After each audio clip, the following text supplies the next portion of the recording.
My name's Ed Piskor. I'm Jim Rugg. Jim, today we're going to look at my favorite underground comic, Bijou Comics number 8. The Bijou creators, this is pretty much the Chicago-based guys. You know, it's the Jay Lynch, the Skip Williamson crew. They are clearly students of the Kurtzman Mads. Of course. They got Harvey Kurtzman to do the cover, which is a big get. Huge. Crumb, Gilbert Shelton, Jay Lynch, Skip Williamson, they all pretty much got their start in the comic game doing little cartoons in Help magazine that Kurtzman edited for Warren in like the late 50s, early 60s. And Kurtzman would participate in jam strips with those guys throughout the tenure of like the underground comics movement. But not only is this a humor issue, every page is in full color. This comic was published in 1973. One of the things I want you to pay attention to, you could even see it on the cover here a little bit, but 1973, compare the color separations in this comic to any comic of the big two, and you will see the difference between like the corporatization of a medium and like people who really give a fuck. Because mainstream comics, they outsource their color, and the people who are doing that are just doing a job, man. And it's really cheap looking. You could get more lush stuff if you just put some thought, some care into it. From what I remember in conversation, Jay Lynch turned me on to this, and I think he did the color seps for the most of it. But there's a really fun conceit to this beyond the humor, beyond the color, and it's the fact that all of the big players in underground comics of the day, they decided to do a little swinger action, man, a little character swapping. So it's a cartoonist taking another cartoonist's kind of like crowning iconic characters, putting their own spin on it.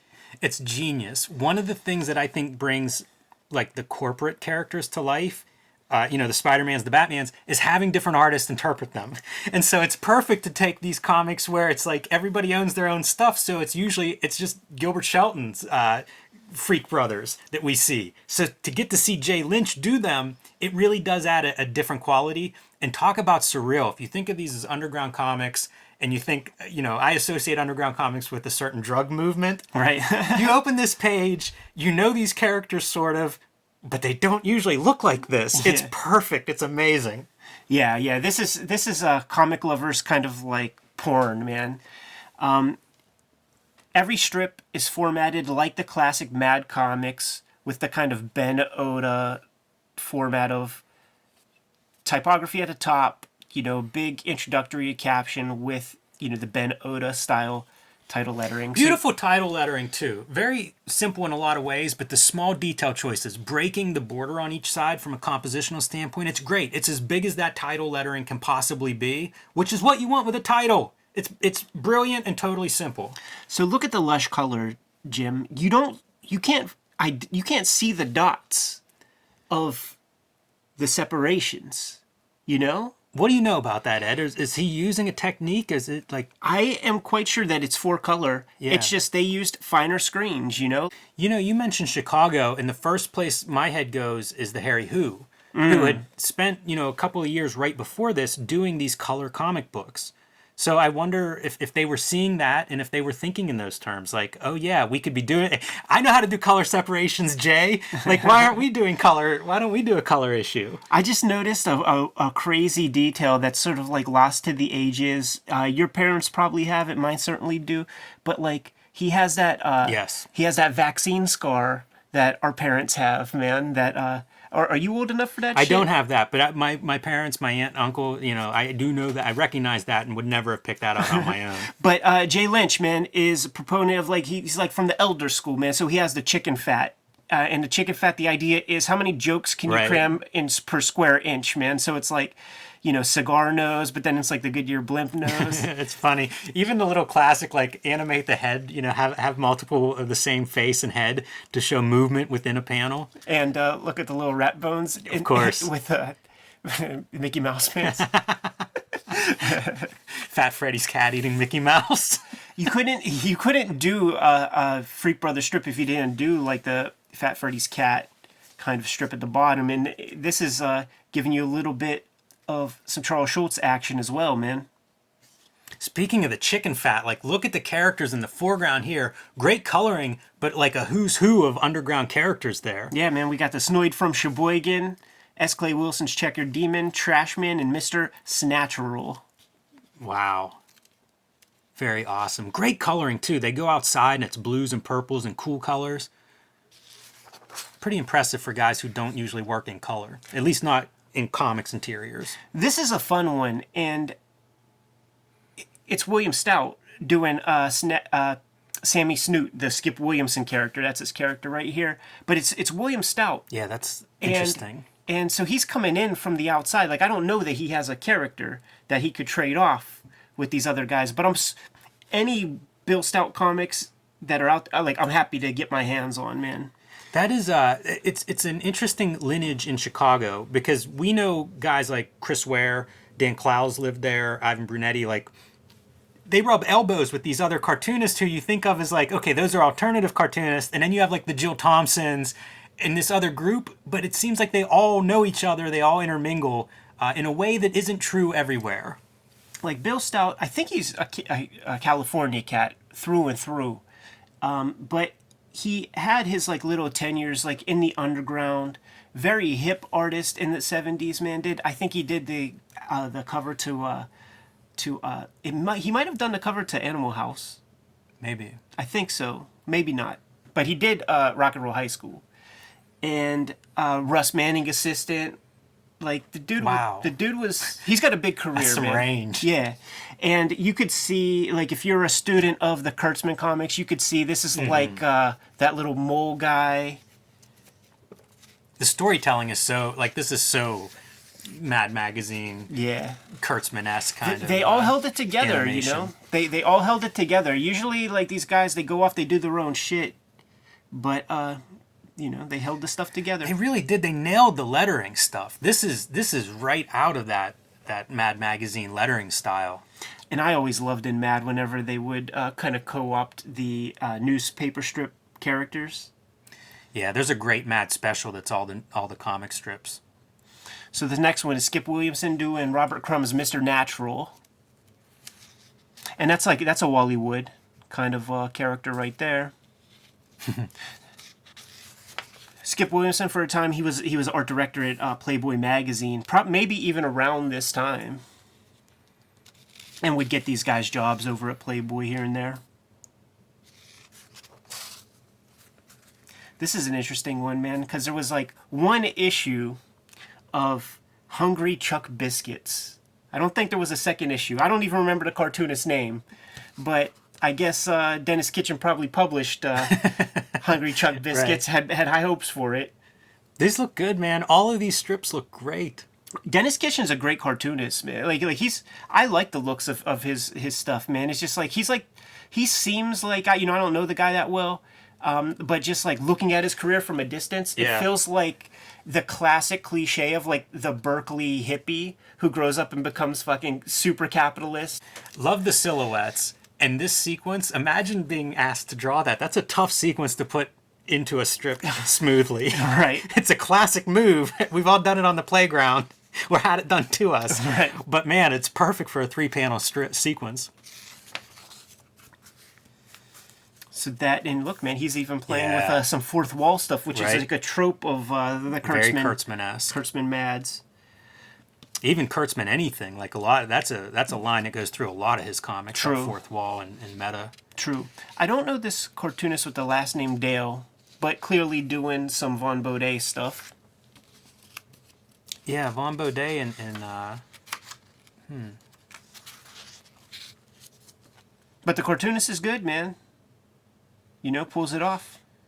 it also what's the comic that Jeff Smith loves? Yeah, Pogo. Pogo. It also reminds me of Pogo. Yeah. Well, that's oh yeah, completely. wasn't even I think getting to that page. I think it's cutting promos. I think this Dale guy is like, yeah, man. So your little lizards, because the lizards have their little patois and shit, not too dissimilar from Pogo. So I think this artist, man, I think it's fun ribbing. You know, it's in good humor. Sure. But he's cutting a little promo. That's fun, man. That's what makes something like this work, is actually knowing the source material that you're going after, being true to it. It's roasting in a way. Totally, and you can only roast the ones you love.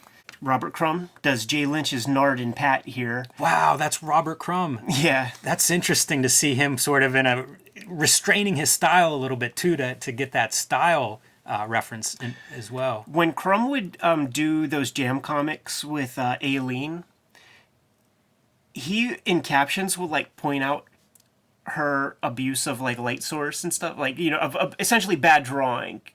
The shadow doesn't go here, like this kind of thing. And you could tell that like this is not natural for her. He knows that these angles shouldn't be this way, and it's unnatural, but it's like what you got to do if you're gonna like crib the guy's style. And like, how about this? Like, that's really funny. Exact little That's fucking really funny. Wall wound, as Todd McFarlane would call it. The wall wound is so important. That's such a background element whenever you're trying to break up that space, but you don't want to draw a whole perspective scene. When I was one of the first like awards I got in school, like in like the little regional competition, was first person view of me sitting on my bed just drawing everything that I see like in my room, including the fucking holes in the wall, because that's where I came from. And my dad was like, "Son, do you have to draw the holes in your wall?" And I think it's what got like the love at the little art competition shit. You know, I have my little UHF TV. That's the authentic piece. It is. That's man. that's the observation. You know, and that's what you're drawing. That's a big point of an exercise like that is the observation. So yes, it was very embarrassing warts and all, to Dad. as somebody might say. So that texture that we all used to play with, man, that we all played with when we got started, and everybody abandoned it. A lot of texture happening, man. Look at that whole row. It's like, and that's exactly texture 101. That's Background exactly texture 101. All the fucking Jay Lynch textures, you know, because Jay's still doing his thing. That's great. You know, it's all the Jay Lynch textures are there. And then this is the perfect Jay Lynch ending, by the way, because like whenever I would talk with that guy, he would always end with some like whimsical, far out, metaphysical, weirdo shit that would almost make me mad in a way, but then also like, it's just Jay. That's a really neat collaboration. Like Crumb, you know, bending his style a little bit to fit. It's pretty interesting to see, especially a guy of Crumb's stature. Right. There's going to be more, man. Keep going. Keep going. All right, man. So this is where things kind of get a little bit confusing, because you look at this, Kim Deitch, but it's not. It's Bill Griffith doing Kim Deitch. Wow, that's a pairing. Yeah. What an exercise for like educating yourself as a cartoonist to go in and like really study another, like Kim Deitch, you know, Bill Griffith too, you know, two master cartoonists. But interesting to like really put that eye, that super observant eye that cartoonists have on another cartoonist of the quality of a Kim Deitch. Yeah, and he's, you know, we know what Bill Griffith's comics look like. We know what Kim Deitch's comics look like.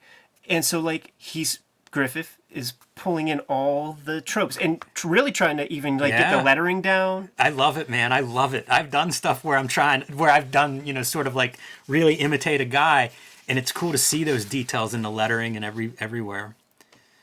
So of course that's little Waldo, Dung Toe, and then I think there's like Flower Girl or some shit.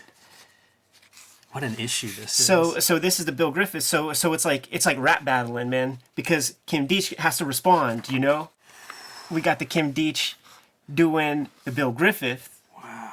And for this period of Griffey, it's pretty close.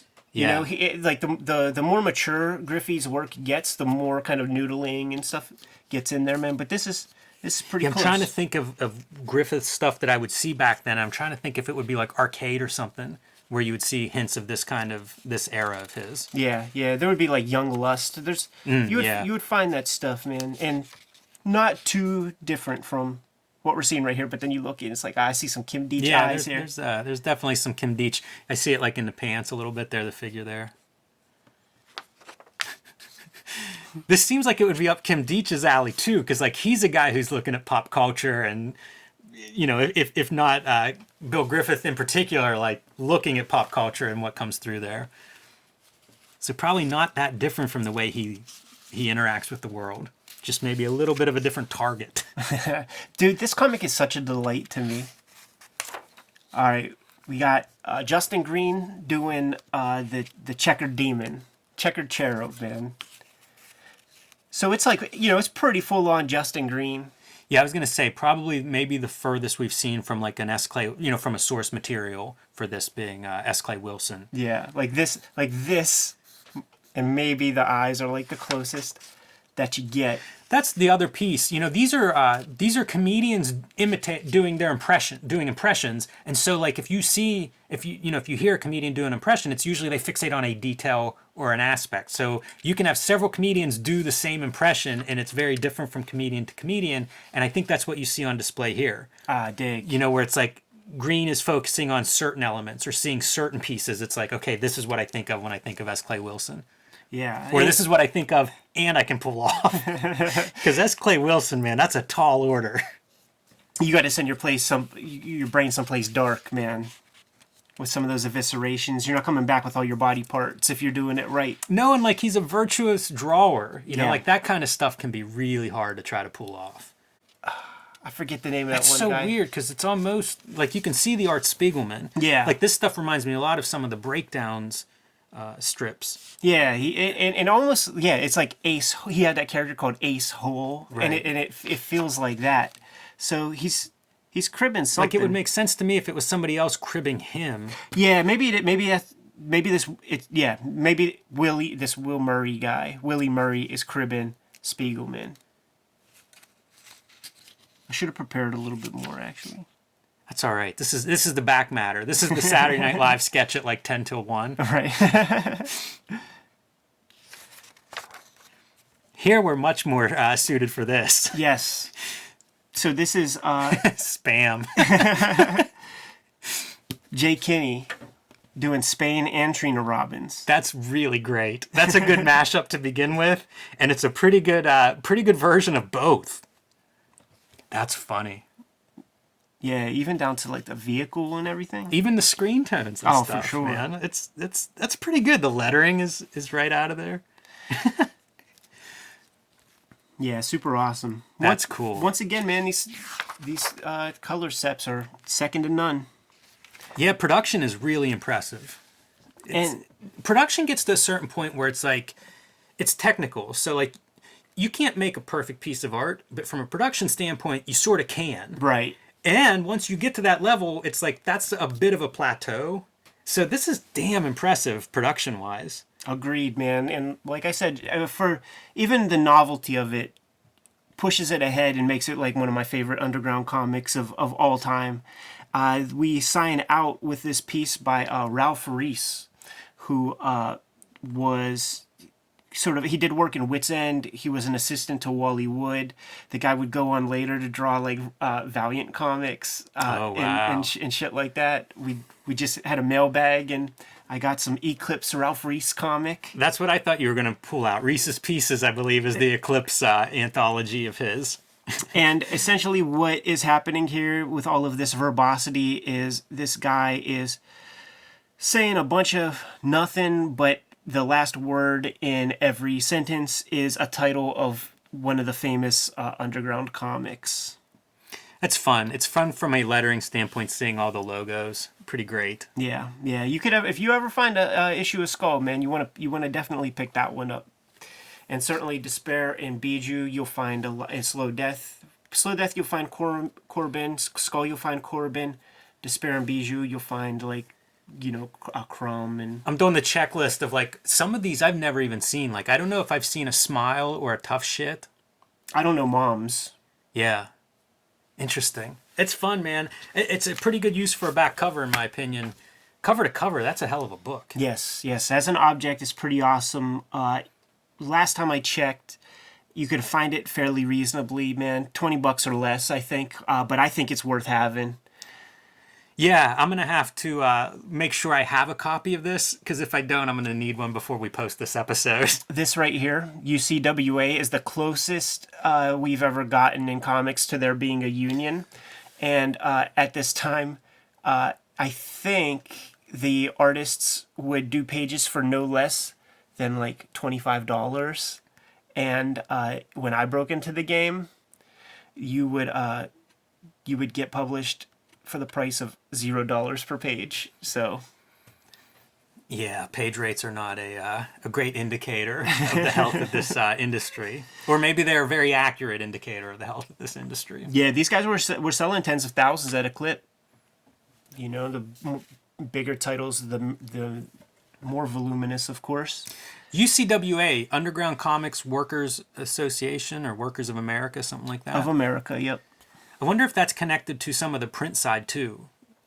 It seems like they work closer with printers in terms of production of comics. Not all of the underground cartoonists, but certainly some of them. It's kind of famous. Some of the printing presses that these guys would run the printing presses in some cases. So, Yeah, usually rip off Gilbert Shelton and crew down and that's there. a very trade heavy. Printing is a very trade heavy industry.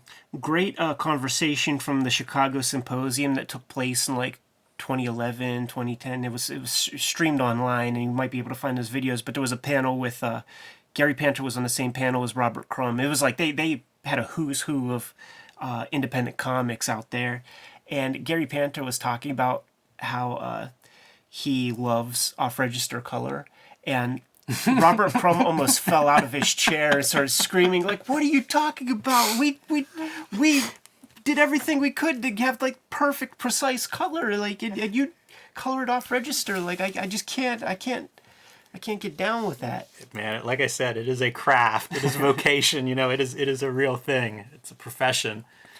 Anyhow, was going through some old comics, man. Dusted this one off. Had to put it under That's the a good microscope, pull. Jimmy.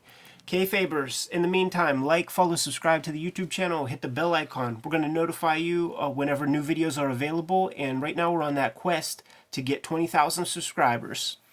You can subscribe to the Cartoonist Kayfabe e-newsletter at the links below this video. You can find Cartoonist Kayfabe merchandise and t-shirts at the link below this video. Jimmy, I just realized, man, I got to go bust out my little swing line stapler and make sure that this cover stays attached to the comic, dude. Give these guys their marching orders. We'll get the hell out of here. Read more underground comics.